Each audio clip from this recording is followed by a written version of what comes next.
Hi, and welcome back. So today we're going to be doing a JiffyDOS install on my Commodore SX-64. I'm going to take you through the process and go through the install, and we'll get the whole thing done. But before we get started, thanks to everyone who has subscribed. If you have not subscribed yet, please consider clicking the subscribe button. And also feel free to comment. I reply to all comments, and share, like. Thanks. So let's get on with it. Okay, so in order to open up the case, these two screws here will remove the side piece. So I'm going to remove those. Okay, get these out. Okay, so you put them in. Okay, and let's see, because the screws that remove the top of the case are underneath this. Now you have to be very careful too, because these rails are very, very delicate. They do crack pretty easily, so you want to be careful. Take them out. It's a good time to clean it. I will be doing that with this. I will be cleaning it up. So I'm going to move it over here, and now we need to do the same thing on the other side. Let's see if I can get it in camera. There we go. Okay, so we'll remove these as well. I have a feeling this will be a longer video. I mean, it's not too bad once we get in there and get going. I may edit out if I get stuck, but we'll see. I'll keep it good. Okay, that's that. You do not need to remove the caps on the handles, the blue caps. There's nothing under there that holds anything on. Mine are not on, they're missing. I have one, I'm missing one, so it's not a problem, but you do not need to remove them. So this looks like it's in good shape. Again, I'm going to clean these, so I'll put that off to the side. Okay, so now, I also saw that these screws, I believe, need to come off. So I'm going to take those two corner screws off as well, and we'll do that for the top. We're removing the top here.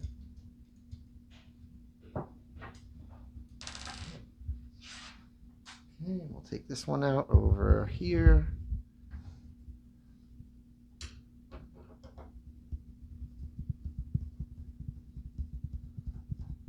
Okay, then I'm going to turn it around and show you the screws for on the sides. So, okay, let's see if you can see here.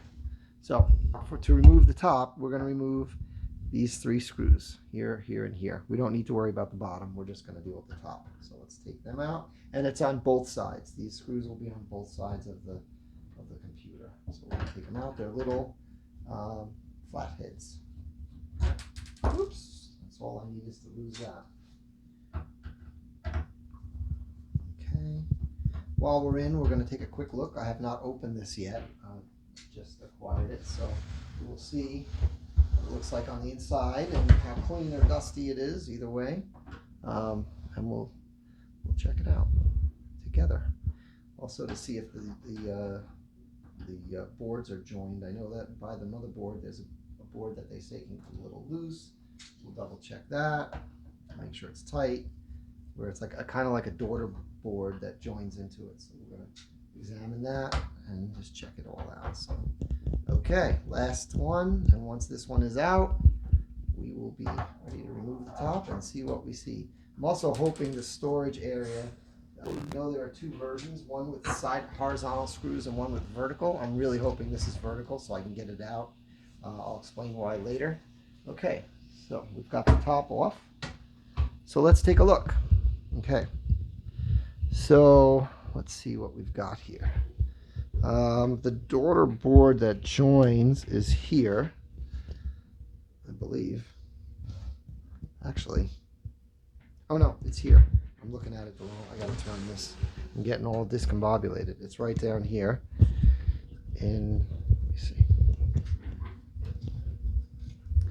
Down in here.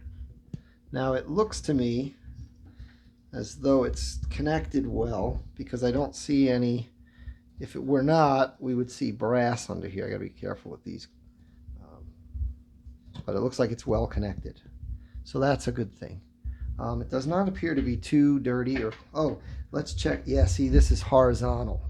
So the screws that hold this on, I don't know if you can see, they're horizontal right back there. My finger's kind of pointing at it. So I don't know. I mean, maybe I could do these silver ones. I did want to make a hole in the back of this because I'm going to be running switches inside here. And I don't want to drill over the drive. So I'm going to see if there's a way I can get that out. And I'm definitely not going to be removing the monitor to get at the horizontal screws. So if I can remove the silver bracket here on both sides and lift it out, then I might try that. Otherwise, we're not going to go that route. But that's next. So the first thing is the JiffyDOS chips. So let's see what we're going to do. So one of the chips is the middle chip down here on this board. That's the disk drive chip.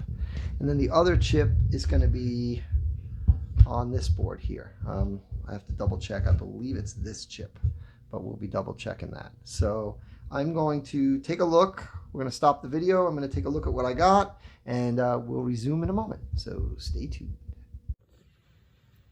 Okay, so I've got that chip removed. Now, one thing to notice is when you put the replacement in, it's going to go all the way to the left. The socket is actually longer than the chip. So when I put in the replacement, it's got to line up all the way to the left.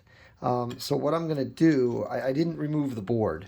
I actually taped, this is not my idea, but I taped the chip, not well, I'm going to have to fix that, to this little tool so I can reach in and put it in. The wires, the alignment of the chip, the wires are going to go towards the speaker. So I'm going to put this down and see if I can get it in now. Let's see what we can do. Okay, so we've got that one in. The 1541 is in. It's socketed. I was able to do it without removing the board, which I'm real happy about. So next we're going to do the one, the other chip. So let me go get that, and we will. That one's much easier to access, so we're going to do that, and I will be right back. Okay, so the one that we're going to remove, let me just get you a good shot, is this middle chip here. Okay, this is the kernel. Now note that there are two sockets not used on the right. So when I put in the other one, the JiffyDOS kernel, it's also going to line up on this end as well. And the notch points to the right. So we're going to get this chip out. And once it's out, we'll revisit. And then I'm going to install the ROM chip. And then this install will be done. This one will be a lot easier. There's a lot more. It's easier to get in here. So let me get that out and we will be right back. Okay, as you can see, we've got it out. So now I'm going to reinstall the other one, and then we can see if it worked. We'll check it out. So stay tuned. We're going to get the other one in, the JiffyDOS kernel in. Okay, so we've got it in, and you can see it's aligned all the way to the left. Okay, one thing of note on both chips, you do not want to push on the wires on either end. You got to be extra careful. I was careful.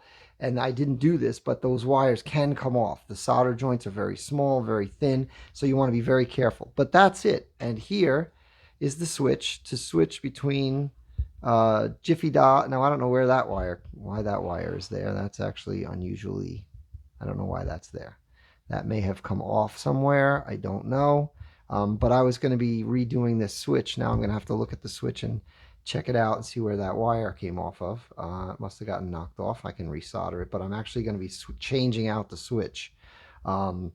So it doesn't really matter to me that much, but we're going to test it. So I'm going to not close it up, and we are going to test this out. So let me get it plugged in, set up, and we will try it out and see what we got. Okay, so I just fired it up, and as you can see, we have JiffyDOS.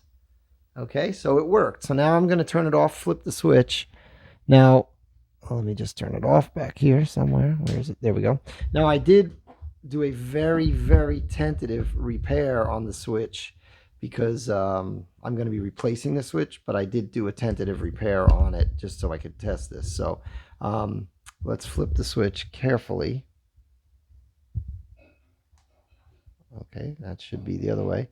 Now, as long as my solder is correct, we should have regular DOS, the standard SX-64 DOS. And we do. SX-64 basic version 2. So it works. So the install is a success. So let's turn it off. And so that was not too difficult. The hardest part was really prying out the first chip because it was deep. I mean, you could take the board out. I opted not to. I had watched a video. But there you have it. So there's the JiffyDOS. I am going to be changing the way the switch works. That'll be a later video, probably the end of this week. Different switch, I'm not going to drill a hole. They recommend you drill a hole for that through the back where all the ports are. I'm not going to do that. I'm going to have it mounted in the storage area.